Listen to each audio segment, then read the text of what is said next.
Well, what do you know? We meet in the bathroom again. Good day. Today we're going to talk about how to fix a backed up sewage through augering. What is augering? Follow me.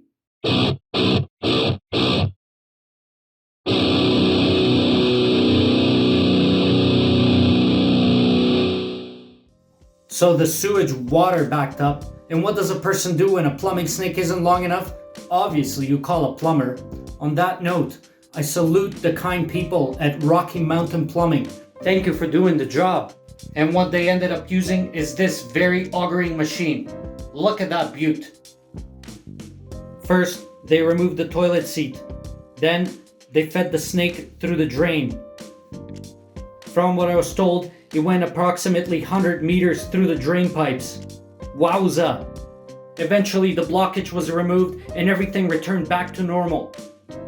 Thank you for watching another handy dandy video. If you liked it, hit the thumbs up, ensure to subscribe.